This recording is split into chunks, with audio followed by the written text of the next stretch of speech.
Well, welcome. We are live. And for those of you who have not been here before, my name's Grant Herbert, and we're going to have some fun talking about all things personal leadership. And I had to postpone this. It was going to be on last week, but I had an operation back almost 5 weeks ago now. And I'm one of these people that thinks they're going to get better quicker than what they perhaps need to. So I was in a bit of pain and wasn't able to stand for long periods of time. So apologise to anyone who wasn't able to make it this week because they thought it was last week. And if you're watching this in the live, let me know. If you're watching it in the replay, let me know as well. Yeah, get in touch. I want this to be a conversation and not just me coming here every couple of weeks and imparting knowledge to you. I want you to join that conversation and come back and get in the comments or connect with me. You can just DM me in LinkedIn if you've got questions you want to ask. But today we're going to shift gears a little bit. We're going to change. And we're all about talking about change today. You know, I don't know about you, but change seems to be happening so much quicker than it used to. You know, it's ever changing, and the speed of change is getting, greater and greater all the time. You know, over the last few months, we've been talking about personal leadership, and if you haven't been on that journey with me, you can go back and you can watch the previous videos. If you want to get access to all of those videos, just let me know. I can pop you into a free portal that I set up for people to be able to look at those things. But for me, this all fits in these 9 crucial shifts that I talk about in leadership, and not just leading other people, but leading self. So personal leadership, professional leadership, which is about getting results from your own efforts, and then people leadership, which is taking other people on the journey with you. So everyone's a leader and everyone needs these skills. So today we're going to be talking about a competency called personal agility. Now, we're not talking about agile leadership and those different frameworks. They are fantastic and they're a different context. What we're talking about today is your ability to be able to zig and zag and shift and go with the change. You know, a lot of people that I work with have a major issue even with the word change, right? And if we say the word change to them, they respond or indeed react in a certain way. You know, one of the things I like to do with my team, because they're a bit like that, is instead of saying change, which can create that physiological sensation and thought patterns that lead to feeling anxious or whatever it is, I say things like, well, hey, let's just tweak that a little bit or adjust it, or why don't we go down this way for a while? We're doing the same thing, but we're not using that word. You know, it's like the word exercise. Who wants to exercise? I don't think anybody really does, but I enjoy going for a walk. I love riding my bike. So language is really important. But anyway, let's jump into this. And once again, if you're joining me live, pop some comments down below, ask me questions. I'll get back to you and definitely give you the answers. And if I don't have the answers, I'll point you into someone who does. All right, so here's the thing. With this speed of change increasing and no end in sight, individuals and teams both need to learn how to become more agile. You know, we're in this age of AI now. I talk about the VUCA age, the volatile, uncertain, complex, and ambiguous. Before that, we had the information age and we had the industrial. It doesn't matter what age it is, right? Change is always going to be there. And we do all need to be able to adapt and move with that change. Otherwise, it just happens. If we say that we don't want to participate in the change, it'll still happen anyway. So these are some of the challenges that you might be facing and people in your team might be facing. And the first one is a fear of progress. And you see, it's not what happens, it's what you make it mean. You've heard me say that many times before. So it's not the progress that they're fearful of. It's, what does that mean about me? Where does that leave me? Some people, if they had their way, we'd be still using typewriters instead of touchscreens. But being fearful of that progress for whatever reason, and we deal with those issues in the identity area of the program, can be a major problem. people can become resistors of change. You go, no, not playing that game, not changing. And that can be really, really challenging for you, particularly if that's you, right? And on top of that, if it's people in your team. And what happens is people become rigid and inflexible. And I turned 62 last week, and I got a little bit of that arthritis going on in my body already from things that I did in my military career and other things. But that's what happens in the body when it gets rigid and inflexible. It hurts. There's pain. It doesn't move like it's supposed to. And that can happen in the workplace as well. And it leads to stagnation. Water is supposed to flow. If it pools and doesn't go anywhere, it goes stagnant. It grows all this green stuff all over it, and it's not good for anybody. And that's a great metaphor for us to look at for our life, our career, our workplace, our team, our organization. If we resist and are fearful of change and we're rigid and inflexible, we're going to stagnate and we're going to get left behind. Now, as we go through this, I want you to think about you as well as thinking about other people. A lot of times when we do these things, we're thinking about others all the time. But I really want you to give yourself the opportunity to get this for you first. And let's talk about what we can do instead. All right. So instead of being fearful of change, we can embrace progress. AI is a great thing. I personally believe it's not going to take over the world. I believe that we'll always need human-to-human relationships. And we'll always need humans who can program the AI. But we need to embrace progress. By the way, AI, which is the big topic right now, wherever I go in legal tech and the different conferences I speak at, people are fearful of what does it mean with all this AI? Will it take my job? Will I be needed anymore? But no, looking at it differently and going, you know what? I can use generative AI to improve what it is that I do. I can embrace that. I can look at how it fits in to what it is that I'm doing. Instead of resisting change, we become initiators of change. I don't mean change for change's sake, idea of the month, that sort of thing. I'm talking about being able to anticipate and go, well, okay, these are some changes that I feel we're going to need to go through. And then personally for yourself, or if you're working with your team, to be the initiator of that, to look at things that need changing. Right. And as an initiator, it's like a, set of dominoes that are all stacked up. You just got to hit that first one and the momentum takes off. And being able to adapt quickly is really important as well. I love the chameleon. It's able to change its color to adapt to the environment it's in to stop predators from seeing it.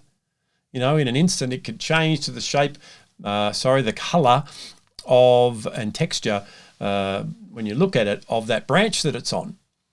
And that's what we need to become as well. We need to be able to adapt as things happen. And when we do this, instead of stagnation, we've got flow, we've got growth, and we move forward. So to do this, the competency that we talk about here is called personal agility. All right, so let's have a look at what personal agility is. As you know, I like to keep these short. By the way, could have said at the start and forgot, you've got a workbook for this. If you haven't already received the workbook, then let me know in the comments. I'll get it to you, and you can also use that for all the sessions that we've done over the last little while as well. All right, so let's have a look at what it is. Well, it is readily, willingly, rapidly and effectively doing two things: anticipating and adapting to change. So let's pull that apart. So the first thing is we need to be able to anticipate what's going to happen. We need to be able to be like the hockey player on the ice hockey rink that doesn't skate to where the puck is, they skate to where it's going to be.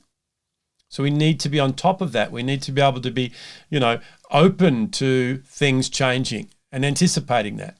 And then adapting to change as it's happening, as a participant of the change. So to do that, firstly, readily, to be ready to do that, to be ready for change. So it's not a surprise, it doesn't sneak up on you. Willingly, I don't need to drag you kicking and screaming. Rapidly. Now, what I'm talking about here with rapidly is not rapidly making the whole change. It's rapidly getting started, right? You only need to get started in something. And the more you get started and then you continue, then the change happens, right? What do they say? A journey of 1,000 steps starts with one. So being able to rapidly get into the change. And then the last thing is effectively, right? There are certain ways that you can change that are going to help you and definitely give you a different result to other ways of doing it. So to help you with that, I just want to leave you today with 5 key concepts that you need to grasp around change. I don't know where you are with change. You may love change.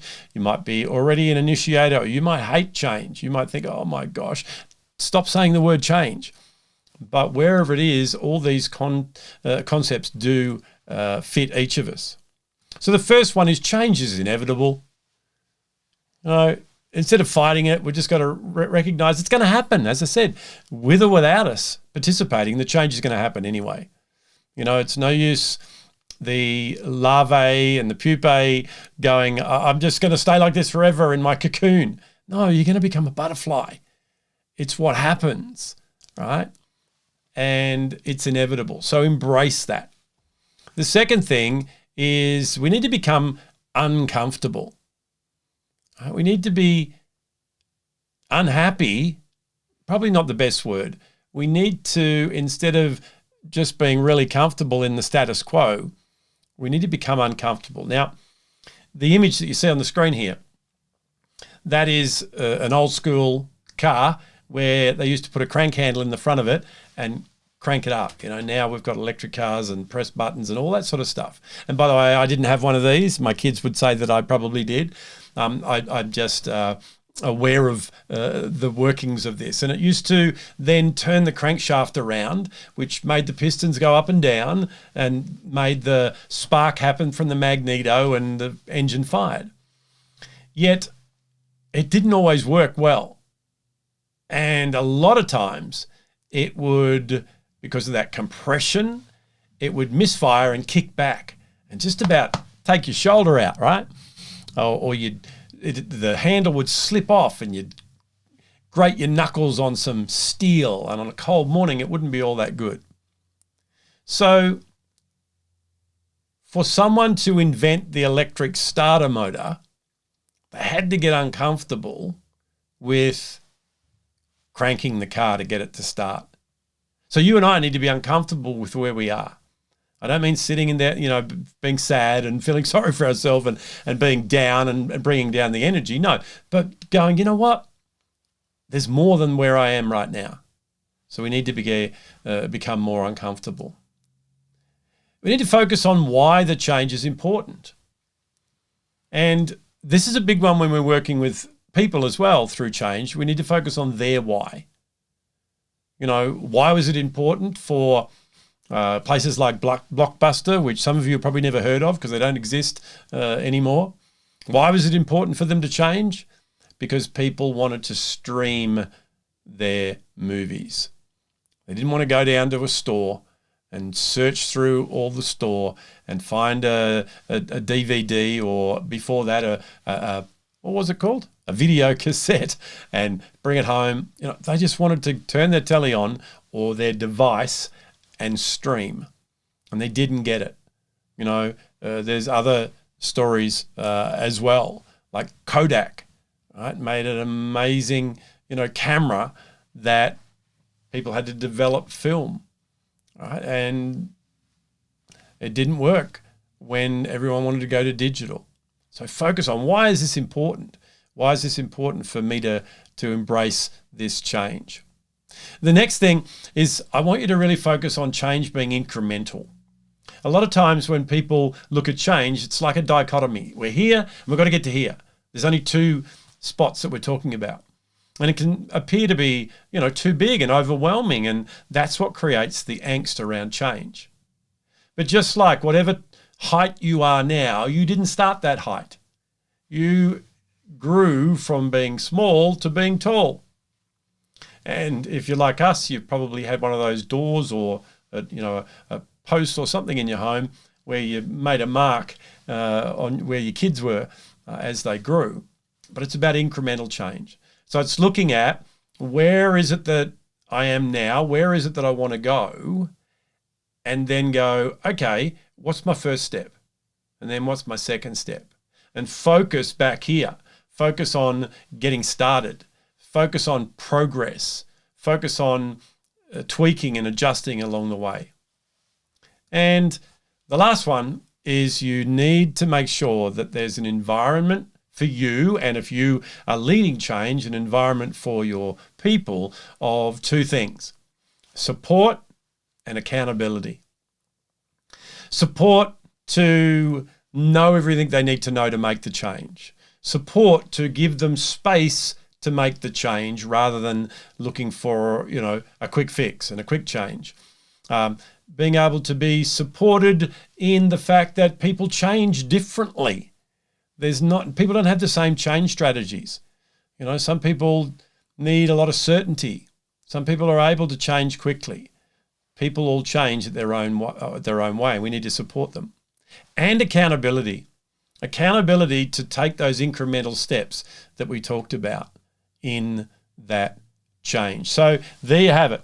They are 5 key principles that you need to employ to be able to lead change. When I say lead change, the first person you got to lead through change is you, and leading others as well. So what I want to do is, I want you to have an opportunity, as we wrap this up, to have a look at where you sit right now in terms of your personal agility.